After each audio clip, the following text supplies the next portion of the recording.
മനാലിയുടെ ആ സന്ധ്യ വളരെ ശാന്തമായിരുന്നു. കാറ്റത്ത് നല്ല തണുപ്പുണ്ടായിരുന്നു. ആ മലകൾ ആർക്കോ മുന്നറിയിപ്പ് നൽകുന്നത് പോലെ തോന്നി. മേഘങ്ങൾ പതുക്കെ പതുക്കെ കാർ മേഘമായി മാറി മലയുടെ കോണിൽ തൊടുകയായിരുന്നു. പക്ഷേ 3 കൂട്ടുകാർ അർജുൻ, ദിശ പിന്നെ താന്യ വളരെ ഉത്സാഹത്തോടെ ഹോട്ടലിന് പുറത്ത് നിൽക്കുകയായിരുന്നു. അവർക്ക് ഒട്ടും തന്നെ അറിയില്ല, അതായത് ഈ യാത്രയുടെ രാത്രികൾ അവരുടെ ജീവിതം എന്നേക്കുമായി മാറ്റാൻ പോവുകയാണെന്ന്. താന്യ വളരെ ആഴമായി ചിന്തിക്കുകയായിരുന്നു. അവളുടെ കണ്ണുകളിൽ വ്യത്യസ്തമായ ആകർഷണത്തിന്റെ തീജ്വാലകൾ ഉണ്ടായിരുന്നു. അതായത് ആ കാട് അവളെ സ്വാഗതം ചെയ്യുന്നത് പോലെ. എന്തു പറ്റി താന്യ? നീ എപ്പോൾ ആലോചിച്ചാലും നിന്റെ മനസ്സിൽ ഒരു ഐഡിയ ഓർമ്മല്ലേ? താന്യ പതുക്കെ ചിരിച്ചു. മലാരി വന്നിട്ട് ഇടുമ്പാദേവി ക്ഷേത്രത്തിലേക്ക് ചെന്നില്ലെങ്കിൽ നമ്മൾ വന്നതിന് അർത്ഥമില്ല. ദിശയുടെ ശരീരം മഞ്ഞുകൊണ്ട് ഉറഞ്ഞതുപോലെയായി. നീ പറയുന്നതിന്റെ അർത്ഥം എന്താണ്? താന്യ ചിരിച്ചു, ഒരു വിചിത്രമായ പറയാൻ പറ്റാത്ത രീതിയിൽ. നിനക്ക് തന്നെ അറിയാം എനിക്ക് അഡ്വഞ്ചർ സ്ഥലം ചുറ്റിനോക്കുന്നത് എത്ര ഇഷ്ടമാണെന്ന്. നാളെ രാവിലെ തന്നെ കാടിനകത്തേക്ക് പോകാം. അവളുടെ ശബ്ദത്തിൽ വ്യത്യസ്തമായ വാശിയുണ്ടായിരുന്നു. അതായത് ഈ ആലോചന അവളുടേതല്ല, അവളുടെ മനസ്സിൽ വേറെ ആരോ പറഞ്ഞതുപോലെയായിരുന്നു. അടുത്ത ദിവസം രാവിലെ ആ വലിയ കാട് തന്നിലേക്ക് അവരെ ആകർഷിക്കാൻ തുടങ്ങി. മരങ്ങളൊക്കെ അത്ര ഉയരത്തിലായിരുന്നു. സൂര്യന്റെ പ്രകാശം പോലും വളരെ കഷ്ടപ്പെട്ടാണ് താഴേക്ക് വരുന്നത്. കാറ്റത്ത് വ്യത്യസ്തമായ ദുർനാറ്റം, ഒപ്പം തന്നെ ഒരുവിധമായ അത് മനുഷ്യന്റെ തന്മയുള്ളതല്ല. അർജുനും ദിശയും താനിയും ക്ഷേത്രത്തിനടുത്തേക്ക് നടന്നു. ക്ഷേത്രത്തിലെ പഴയ മരങ്ങൾ, കറുത്ത നിറത്തിലുള്ള ശില്പങ്ങൾ, അവിടെ അങ്ങനെ ഒരു ചുറ്റുപാടായിരുന്നു. അത് കണ്ടതും തന്നെ ആരായാലും ഭക്തിയോടെ തലകുനിക്കും. പക്ഷേ താന്യ ചിരിക്കാൻ തുടങ്ങി. ഇത്ര പഴയ ശില്പത്തെയാണോ ദേവിയെന്ന് പറഞ്ഞ് പൂജിക്കുന്നത്? സീരിയസ്ലി? ആ മരങ്ങളുടെ നടുക്ക് ഒരു അമ്പിനെ പോലെ അവളുടെ ശബ്ദം പായാൻ തുടങ്ങി. ആ കാട് പെട്ടെന്ന് ശാന്തമായി, വളരെ ശാന്തമായി മാറി. അർജുനും ദിശയ്ക്കും പോലും ചെറിയ ചിരി അടക്കാനായില്ല. അപ്പോഴാണ് ആ ക്ഷേത്രത്തിന് പുറകിലുള്ള പടിക്കെട്ട് വഴി ഒരു വയസ്സായ മുത്തശ്ശി വന്നത്. അവരുടെ നടത്തം പതുക്കെയായിരുന്നു, പക്ഷെ ആകർഷണം വലുതായിരുന്നു. അവരുടെ കണ്ണുകൾ ചുവന്നു പ്രകാശിച്ചു. മുഖം ചുളിവുകൾ കൊണ്ടല്ല, രഹസ്യങ്ങൾ കൊണ്ട് നിറഞ്ഞിരുന്നു. ദേവി തപസിരിക്കുന്ന സ്ഥലത്ത് ചിരിക്കാൻ പാടില്ല കുട്ടികളെ.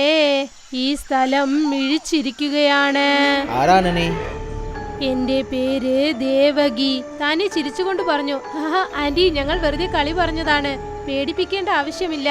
ദേവകി മുൻപിലോട്ട് വന്നു.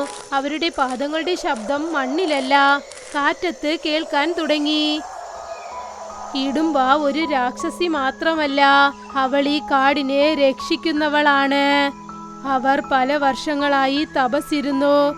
അവരുടെ തപസ് ഇപ്പോഴും ഈ കാട്ടിൽ ജീവിച്ചിരിക്കുകയാണ്. രാത്രി 3-ാം യാമം തുടങ്ങുമ്പോൾ ദേവി ഈ ക്ഷേത്രത്തിൽ നിന്നും പുറപ്പെട്ട് ആ സ്ഥലത്തേക്ക് പോകും. അതാണ് അവര് തപസ്സിരുന്ന സ്ഥലം. അവരെ അപമാനിക്കുന്നത് കാടിന് സഹിക്കാനാവില്ല. ആരെങ്കിലും ചിരിക്കുകയോ അപമാനപ്പെടുത്തുകയോ അല്ലെങ്കിൽ കളിയാക്കുകയോ ചെയ്താൽ അവരുടെ മനസ്സിനെ ഈ കാട് തന്റെ ഉള്ളിലേക്ക് വലിച്ചെടുക്കും. ദേവകി താനിയുടെ കണ്ണുകളിലേക്ക് നേരെ നോക്കി എന്തു പറഞ്ഞെന്നാൽ, അങ്ങനെ ദേവിയെ അപമാനിച്ചാൽ ഞാൻ പറയുന്നത് നീ വിശ്വസിക്ക്. ഈ കാടിനെ വിട്ട് നിനക്ക് പുറത്തു പോകാൻ ആവില്ല. എപ്പോഴും ഈ കാടിന്റെ ആഴത്തിൽ തന്നെ നീ കുടുങ്ങിക്കിടക്കും. മനസ്സിലായോ നിനക്ക്? അർജുനും ദിശയും പേടിക്കാൻ തുടങ്ങി. പക്ഷേ താന്യ ഇപ്പോഴും എന്ത് ചിന്തിക്കുകയാണെന്നാൽ, ഇതെല്ലാം ടൂറിസ്റ്റുകാരെ പേടിപ്പിക്കാൻ വേണ്ടി ലോക്കൽ ജനങ്ങൾ ചെയ്യുന്നതാണെന്ന് കരുതി. ഓ പ്ലീസ്, ഒരുപാടൊന്നും പേടിപ്പിക്കണ്ട. ഞങ്ങൾ ടൂറിസ്റ്റ് ആണ്, പ്രേതങ്ങളല്ല. 3 പേരും ഇവിടെ നിന്ന് മര്യാദയ്ക്ക് പോയിക്കൊള്ളൂ. ഇപ്പോഴും സമയമുണ്ട്. ദേവി എല്ലാം നോക്കിക്കൊണ്ടിരിക്കുകയാണ്. പക്ഷേ ഈ 3 കൂട്ടുകാരും അവർ പറഞ്ഞത് കാറ്റത്ത് പറപ്പിച്ചു. രാത്രി വളരെ സാധാരണമായിരുന്നു.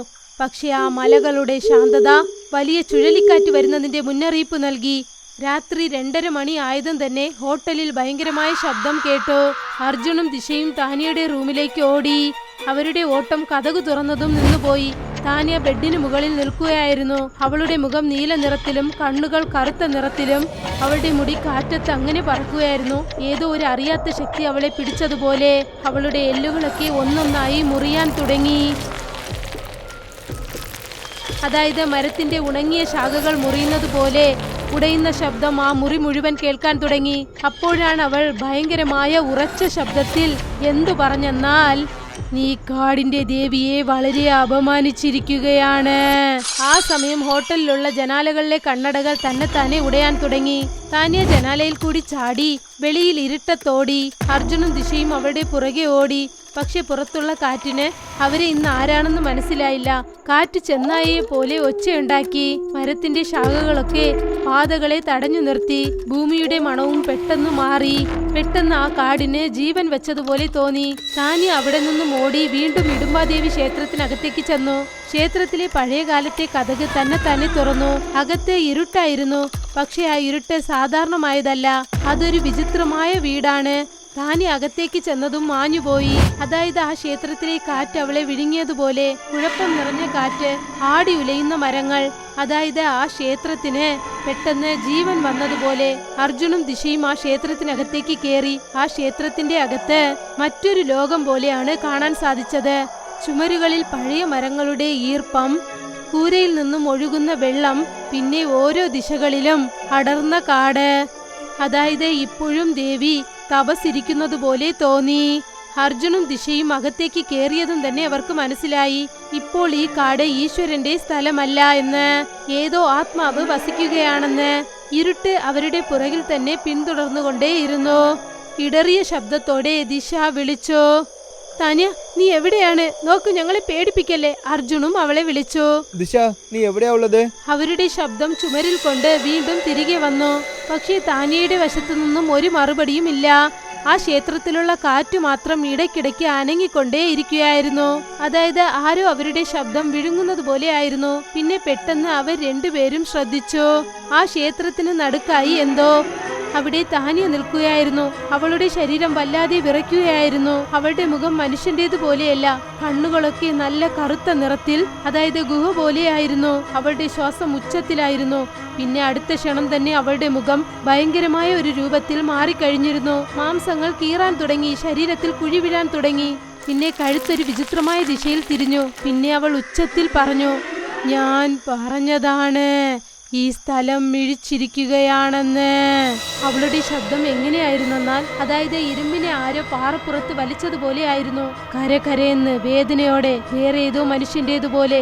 അടുത്ത ക്ഷണം തന്നെ താനിയ മിന്നലിന്റെ വേഗതയിൽ ദിശയുടെ അടുത്തേക്ക് വന്നു. ദിശ താനിയയുടെ ഭയങ്കരമായ ആ രൂപം കണ്ട് ഞെട്ടിപ്പോയി. ഭയങ്കരമായ രൂപത്തിലുണ്ടായിരുന്ന താനിയ ദിശയുടെ കഴുത്തിൽ പിടിച്ച് അവളെ മുകളിലേക്ക് പൊക്കി. അവളുടെ കഴുത്തിലെ എല്ലുകൾ പൊട്ടുന്ന ശബ്ദം കേൾക്കാൻ തുടങ്ങി. ദിശയുടെ ശബ്ദം കാറ്റത്ത് ചേർന്നു. താനി അവളെ വലിച്ച് കാറ്റത്തെറിഞ്ഞു. ദിശ പറന്നു ചെന്ന് പാറപ്പുറത്ത് വീണു.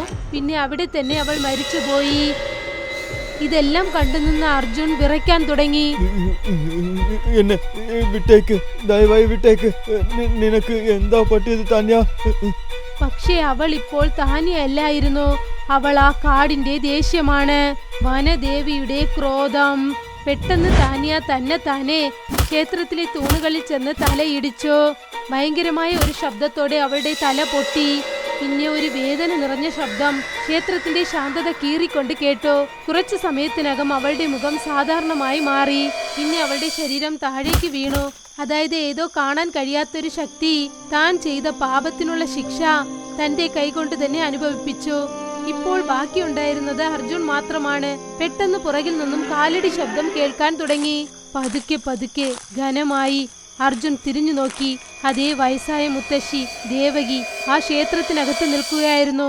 പക്ഷേ ഇത്തവണ അവരുടെ മുഖം മനുഷ്യന്റെ മുഖം പോലെയല്ല. അവരുടെ കണ്ണുകൾ കുയിലിന്റെ കണ്ണുകൾ പോലെ കറുത്തതായിരുന്നു. തോലുകൾ ഉണങ്ങി പിളർന്നിരുന്നു. പിന്നെ ശരീരത്തിൽ നിന്നും മണ്ണിന്റെയും ഈർപ്പമുള്ള മരത്തിന്റെയും മണം വന്നു. അതായത് അവർ മണ്ണിൽ നിന്നും പുറത്തേക്ക് വന്നതുപോലെ. അർജുൻ പേടിച്ചു വിറച്ചുകൊണ്ട് എന്തു പറഞ്ഞെന്നാൽ, അല്ല, നീ ശരിക്കും ആരാണ്? ദേവകിയുടെ ശബ്ദം കനത്ത ശബ്ദമായി മാറി. ഇപ്പോൾ പറയാം ഞാൻ ആരാണെന്ന്. ഞാൻ ഇടുമ്പ തപസ് ചെയ്യുന്ന സ്ഥലത്തിന്റെ രക്ഷിക്കുന്ന ആത്മാവാണ്. ഞാൻ 1700 വർഷങ്ങളായി ഈ കാടിന് കാവൽ നിൽക്കുന്നവളാണ്. ഇടുമ്പാദേവി തന്റെ തപസ്സിന് ശേഷം തന്റെ ഈ വനം രക്ഷിക്കാനായി എനിക്ക് വരം തന്നിരുന്നു. അതായത് എന്റെ വനത്തിലേക്ക് വന്നിട്ട് എന്നെ പരിഹസിക്കുന്നവരാരായാലും ജീവനോടെ തിരികെ പോകരുതെന്ന്. അർജുൻ ഏങ്ങി ഏങ്ങി കരഞ്ഞുകൊണ്ട് എന്തു പറഞ്ഞെന്നാൽ, എന്നെ വിട്ടേക്ക്, ദയവായിട്ട് എന്നെ വിട്ടേക്ക്. ദേവകി അവന്റെ കണ്ണുകൾ ശ്രദ്ധിച്ചു നോക്കിയിട്ട് എന്തു പറഞ്ഞെന്നാൽ, താൻ കളിയാക്കിക്കൊണ്ടിരുന്നല്ലോ, അപ്പോൾ നിനക്ക് പേടി തോന്നിയേയില്ലേ? അർജുൻ പതറിക്കൊണ്ട് പറഞ്ഞു. എനിക്ക് എന്താ തോന്നിയതെന്ന് വെച്ചാൽ അത് കളിയാണെന്ന്. ദേവകിയുടെ ശബ്ദം വീണ്ടും ഭയങ്കരമായി മാറി. എന്നാൽ ഇതാണ് നീ ചെയ്ത പാവം. ആരപമാനിക്കുന്നത് നോക്കിയിട്ട് വെറുതെ നിൽക്കുന്നുവോ, അവർക്കും അതേ ശിക്ഷ തന്നെയാണ്. അർജുൻ ഓടാനായി ശ്രമിച്ചു. പക്ഷേ ക്ഷേത്രത്തിന്റെ കതകുകൾ തന്നെ മൂടപ്പെട്ടു. കാറ്റിന്റെ വേഗത കൂടി. ചുമരുകളൊക്കെ വിറയ്ക്കാൻ തുടങ്ങി. പിന്നെ ദേവകിയുടെ കണ്ണുകൾ പെട്ടെന്ന് ചുവന്ന നിറത്തിൽ പ്രകാശിക്കാൻ തുടങ്ങി. ഇനി നീയും ഇവിടെയാണ് ഇരിക്കാൻ പോകുന്നത്, എന്നേക്കുമായി ഈ കാടിന്റെ നിഴൽ പോലെ തന്നെ. അടുത്ത ക്ഷണം തന്നെ അർജുൻ നിലവിളിക്കുന്ന ശബ്ദം ആ കാട് മുഴുവനും കേട്ടു. ആ ശബ്ദത്തിനെ മലകൾ വിഴുങ്ങി, മരങ്ങൾ ആകർഷിച്ചു. പിന്നെ ഭയങ്കരമായ കാറ്റ് തന്നിലേക്ക് വലിച്ചെടുത്തു. അടുത്ത ദിവസം രാവിലെ പോലീസ് മനാലി ഹോട്ടലിലേക്ക് വന്നു. പിന്നെ കാട്, ക്ഷേത്രം. അവർ പല മണിക്കൂറുകൾ തേടി. അവിടെയും ഇവിടെയും എന്ന് ക്ഷേത്രത്തിലുള്ള എല്ലാ ഭാഗത്തിലും അവർ തേടി നോക്കി. എത്ര തേടിയിട്ടും അവർക്ക് താനെയും കിട്ടിയില്ല, ദിശയെയും കിട്ടിയില്ല, അർജുനനെയും കിട്ടിയില്ല. 3 പേരുടെ ഒരു അടയാളവും എവിടെയും കിട്ടിയില്ല. അതായത് ആ കാട് അവരെന്നേക്കുമായി വിഴുങ്ങിയതുപോലെ.